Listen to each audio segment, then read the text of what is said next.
Shalom, everybody. Rabbi Edelstein here with a short Torah thought, sponsored by MEOR, Washington, D.C. MEORDC.com is our website. Check it out and learn about the programs we offer, including the Maimonides Jewish Leaders Fellowship at GW. This week's Torah portion is Ki Savo in the book of Devarim, Deuteronomy. It's always read right before Rosh Hashanah. And this week's Torah portion and next week's portion, Nitzavim, which is also read right around Rosh Hashanah, have a common theme and a tone, and it's very serious. Basically, Moshe Rabbeinu, Moses, places before the Jewish people two pathways in life.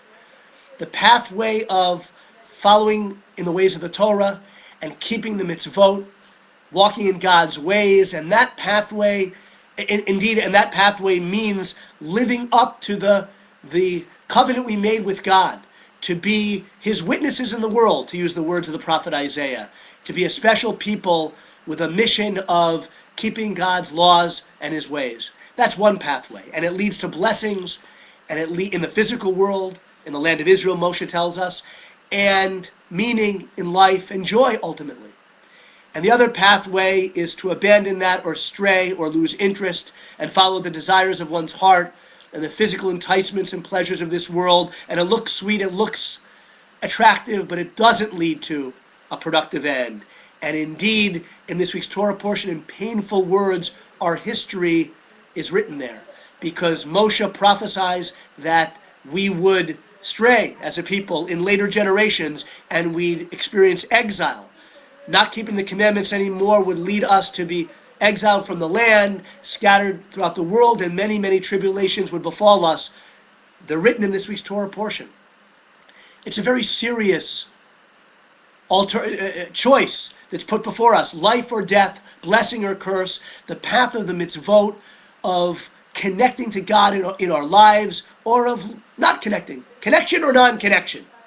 Connection leading to blessing, non-connection ultimately leading to nothing, or worse than nothing.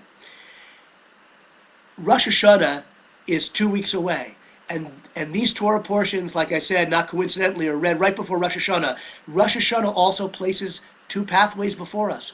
What kind of person do I want to be in the coming year? God judges us on Rosh Hashanah. The oral tradition teaches us it's a day of judgment, and that means He looks at us and we're supposed to look at us, each one of us. Do I want to connect to what's most meaningful in life, or am I going to live superficially?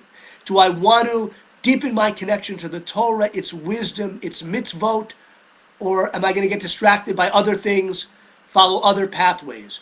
The Torah is a tree of life, as we say when we put the Torah scroll back into the ark.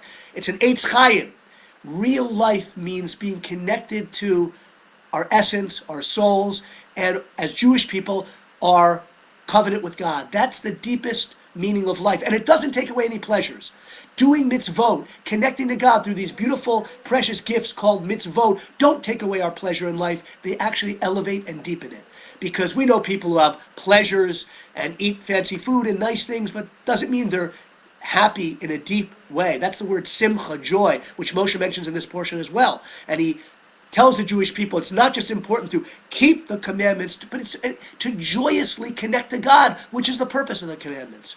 So the mitzvot don't take away our pleasure, they deepen it, and they give us a purpose, what's called tikkun olam, which often people use to mean just social justice. That's a wonderful concept, but tikkun olam means all the mitzvot, elevating the world, bringing holiness into this physical world through our actions, through our words, through our thoughts. Every mitzvah is a part of that holy rectification that God wanted us to achieve in this world.